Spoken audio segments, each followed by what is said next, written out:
Hello, everybody. My name is Rick McCutcheon. I'm a Dynamics 365 MVP. And today on Partner Talks, I have Eromosele from Microsoft. Introduce yourself and tell the people what you do.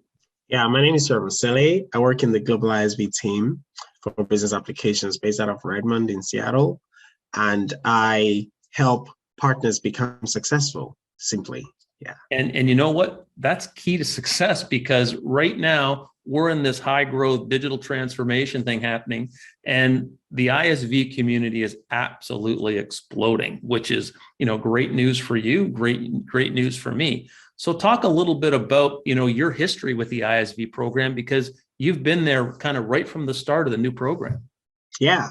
So fortunately for me, I've been in Microsoft a few years before the ISB program. I started working in Microsoft from my other role as the head of the Azure sales business out of Nigeria. And then I worked with partners. So that's where I got introduced to ISVs in the first place. But then having worked with ISVs for about 6 months, I became a CTO for financial services, covering banks in Nigeria, Ghana, and Cameroon. And I continued to do some more work with ISVs. My first major foray into the ISV world was when I became the head of blockchain for the business in the subsidiary. And then I worked with an ISV, also an SI, to build the first blockchain business practice to go live in Middle East and Africa for Microsoft, together with about 6 banks and a manufacturing company. I think that's where I started to understand more about how our ISVs create magic out of almost nothing. And then I moved over to Redmond to head the ISV business. So basically, I was worldwide lead for ISV strategy for business applications. And I did that for 16 months, where I was basically responsible for our top 100 ISVs. And I was also responsible for the premium tier governance council, where we had ISVs with the standard tier or premium tier. Fortunately, at that period, that's when we launched the ISV Connect program in July 2019. And I was able to go with the team around the world and, of course, evangelize the program, also at Inspire, but also in every major subsidiary around the world. And, I remember meeting you at Inspire, right? And you had your little booth there, and I was all excited. Finally, somebody at Microsoft that wanted to talk to business applications people about ISV. And you handed me a sheet of paper and you said, here's the start of the program, but it's going to be much bigger than this. And you were right. I mean, the new program is outstanding. Absolutely. I was wearing the same jacket. So let's talk a little bit about, you're a global ISV manager. So let's kind of talk about, the difference between your regular run-of-the-mill ISV and then what does it take to become a global ISV? Right. So, of course, we have different categories of ISVs. We have the ISVs that are managed in the field. They're not assigned to any PDM. We have the ones that we're trying to recruit locally in the field. We have the ones that are also field managed. So they're managed out of any country in the world, and they're assigned to people. Then we also have the ones that are global recruits, where we're trying to recruit them at a global scale. And then finally, we have the ISVs that are globally managed. So they're assigned to people like myself, but also there's people in different countries that work with us to ensure that these partners become very, very successful. So that whole process goes through for a partner to become a globally managed ISV, they have to go through a very strict governance process that has nothing to do with the field. It's done at the corporate level, where we look at the ISVs based on performance, based on a lot of things, based on the kind of innovation that they do, based on the kind of revenue that they drive in terms of Microsoft licenses, or in terms of potential to to drive a lot of revenue with our field. We look at things like the how they help us close gaps or fill gaps in our engineering portfolio, or the gaps with customers. So of course, our ISVs, we see our ISVs as an extension of Microsoft. So can they help us fill gaps in certain areas, maybe in certain industries? We look at that. So that also becomes very relevant. I think another major part is the solution area that they focus on. Are they business applications partners or Azure partners or modern workplace partners? That also determines where they get placed. I will also talk more about the industry part, because industry also determines how we see those partners. Are they specifically to automotive or specifically for healthcare? So a combination of the industry where they're placed and the solution area that they're focused on, in addition to many other things, help us make the right kind of decision. But apart from the business point of view, we also look at the sales point of view. How globally spread is the organization, right? Can they scale to become a truly global partner? Can they sell in Japan versus in EMEA? You know, how well is the sales team spread?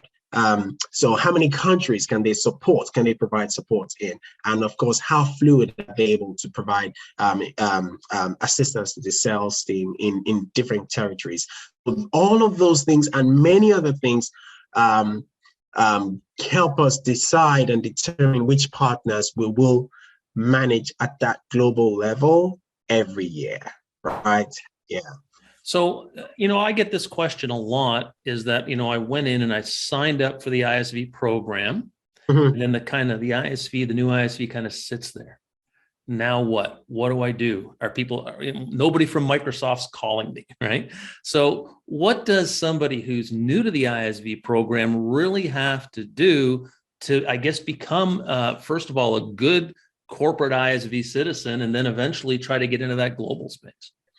So in my previous role as ISV strategy lead, I got to find out that two of the most important things to partners is how they can drive visibility with the Microsoft field and corporate, and also to drive co-selling with our field. So you can consider it also as some form of co-marketing, whether internally or with the field.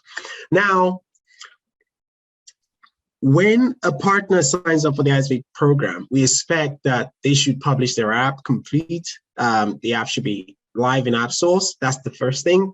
And then that's when we deem them as completely enrolled. But then they still have an additional step that they have to go through. Their solution has to be called what we call sale ready. So they have to upload the right bill of materials, up-to-date bill of materials, write beautiful collateral that basically and clearly articulates what they do, along with the app that they've published. They need to also indicate sales contacts. So you can actually be a partner who's signed up for the ISV Connect program today, but you can have a global reach from day one. That's one of the benefits of AppSource, because you can declare that your app is co-sale ready in 100 countries. And so long as you have the right sales contacts, it could be one person, so long as the person can pick up the phone and answer a call from Serbia versus a call in London tomorrow, then he can be deemed as a partner sales contact. And then once you have all those things in place, your app will become co-sale ready. It's an automated process. We go through that, we'll make sure the app becomes co-sale ready once all the requirements are met. And then you can actually start selling. So even if you're not managed. Sorry, just on that, I worked with an ISV a couple of years ago, and this is what I told them to do. And the first two hits they got were, they were in Calgary, Alberta, and they got Dubai and New Zealand. And they actually closed the New Zealand deal fairly quickly. Yes, without necessarily having any footprint. Absolutely. Or being managed in New Zealand, right? Yeah. So that's how geo expansion works. Partners need to understand that they do not need a Microsoft account manager or AE or client executive to help them penetrate the market, that they can actually take advantage of the benefits of ISV Connect program and AppSource and do that by themselves. However, I've seen a pitfall where many partners do not necessarily pay attention to the materials that they put in AppSource. The solution does not describe anything. There's no pictures, there's no UI, there's no small videos, that I can watch and understand what the solution does and know exactly how to contact the partner. Apart from the sales aspect, we have also enabled the fact that partners can actually have their solutions as test drives. So you can declare it as a test drive solution or as a free trial. And as a free trial, customers can try your solution for a period.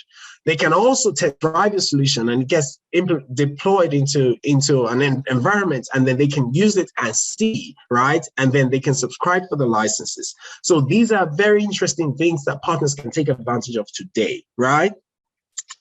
Another thing too is that when you have declared your sales contacts and you have published your app and made it co-sale ready in different parts of the world, now how to get Microsoft's attention, the sales attention, the corporate attention like ourselves or people from marketing or engineering is just simply by sharing leads. So create the right leads, qualified leads, of course, or opportunities, and share them. So you can want to penetrate the French market. All you have to do, if you're a partner that has maybe 50 leads, 50 opportunities qualified in France, you're not managed, and these opportunities are progressing, someone will pick up the phone and find out, who is this partner? How can I work with you?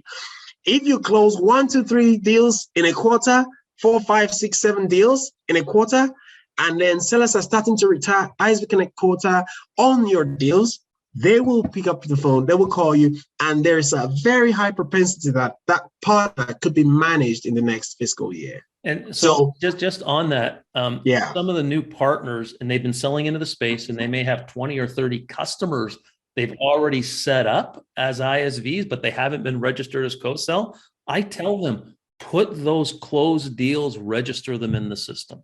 Because when someone from Microsoft pulls it up, they're going to see, look at this. This is a successful ISV. Yeah, our teams are constantly doing that every quarter. They're looking at the numbers. We all have central dashboards that we look at, and then we can identify, and you can very easily see the top performers, right? And when the top performer becomes unmanaged or an unknown name, then people start asking questions. Engineering wants to work with them because then we see what they're doing, and then you can start having all kinds of support, all kinds of benefits coming in, all kinds of marketing support, or you could even be featured at Inspire, right? So these are opportunities, or the business applications, depends on the kind of work that you're doing, right? So these are ways that ISVs can very quickly differentiate themselves. Another key thing is that when the partner has a very clear industry value prop, that can make a world of difference. So if your partner is doing financial services work, then go all out, go with the banks, try to target managed customers where we have sales teams, SSPs and TSPs attached to those customers. And then when you continue to do that, you will get all the attention that you could possibly need. And of course, there is also that propensity to be either globally recruited, locally recruited, or even globally managed. I've seen partners that were completely unmanaged become managed from when I was at Isb Strategy, and also in my previous role as leading Isb Strategy for business applications, I've also seen partners that were globally recruited and then they became globally managed just because of showing momentum. up in the right places. Momentum. Right. Yeah. Yes. Right. Yes. Well, this has been great. And to hear this conversation and to kind of reinforce the fact that, you just don't become an ISV, you got to get involved as an ISV. Now, we're fairly, early on in 2022, right? We're getting closer to the end of the Microsoft year, but this fiscal year, we're early on. Mm-hmm. Where do you see the opportunities? Where do you see things growing? What's going to be new for ISVs coming up? I think some of the opportunities are, so I can talk about the ISVs, but I also think even customers are transforming. But let's talk about the ISVs first. I think one of the key things for ISVs this year is that there's going to be real laser focus on industry. If you've been a horizontal ISV today, we say we do everything. It's great to continue to do everything, service every industry. But what I tell partners is, even though you're horizontal, remain horizontal, but pick 1, 2, 3, max 4 industries and go deep in those ones. So you can be great for financial services and great for retail and great for manufacturing and great for healthcare. How do you build that muscle? By working with appropriate partners. So you take a great partner, identify partners for financial services that are great in that are thought leaders in that space. Partner with them. Do the same for retail, do the same for manufacturing, do the same for healthcare. And then suddenly in 6 months, you become a thought leader in any of these industries while remaining horizontal. So that's one key thing, right? The second thing I see that will be extremely helpful for partners is P2P motions, partner-to-partner motions. The old way of thinking about partner-to-partner motions is basically you have an ISV working with an SI, a systems integrator, and then we know from my experience that I've seen, there's always a ton of friction, maybe from the sales team in Microsoft or any company that they work, the vendor, basically, or there's the SI, just confusion with those parties. Whether, the sales teams, the delivery teams, yes. Yes. But then I'm starting to see a new dimension, and that's what I've been preaching to about my partners as well. ISV to ISV is key. So the benefits of this ISV to ISV motion is you don't have to have extremely broad sales channel. Your sales channel could just be based only in the Netherlands and in Belgium, but then you could have partners in Germany, partners in Canada, partners in the Americas, and then these partners present your solution to the customers just like you do to your customers, and you can close deals together. I've also seen joint solutioning. So you take a solution that does treasury and automation and combine it with something that does invoice processing, and then go to market together with that customer. And then it's very difficult for you to face any competition because you're coming not only on your credibility, on your solution strength, but also on that of the partner, which could be also bigger. And that's a great point. And we see this more on the ERP side than we see in the CRM side, because on a typical ERP project, there'll be 5 to 15 ISVs being consumed in it, and not so much on the CRM. But I think you're hitting on something that's really, really important. Find other ISVs to drag you along. Right? Yeah. To say, okay, here's a new opportunity. If I bring you in, you're going to make my solution look better. Absolutely. No, also in the CRM side, there's also changes. If you take an omni-channel partner, for instance, and combine it with a social engagement partner, they could do great things in financial services, right? And have a very compelling story. Another thing I'm starting to see, which I've also started talking to partners about, is what I call a PXP motion, where you have an ISV partner with an ISV and another ISV. And they're coming together. It could be where X could be 3 or more, right? You can have 4 partners coming together to provide a joint solution specific for one industry. So they're not all over the place. That's where the clarity comes in. And we say, for utilities today, we're going to have all these solutions come together. You do the meter to cash. I do the omni-channel. You do the invoice processing, and you do the reporting, and we come together and we have one extremely robust solution, and we go to market specifically for utilities, and we drive thought leadership with events and webinars. That's one place where I see the magic could actually really, really happen for partners this year. Okay, Eromosele, we could talk all day about this, but I'm going to have to, let you go. But thank you again for your time, and I'm going to be back to you at some point this year to talk more about global ISVs and how to get there. Right. Thank you. It's been my pleasure. All right. Bye for now. Have a lovely day. Bye-bye. Yeah.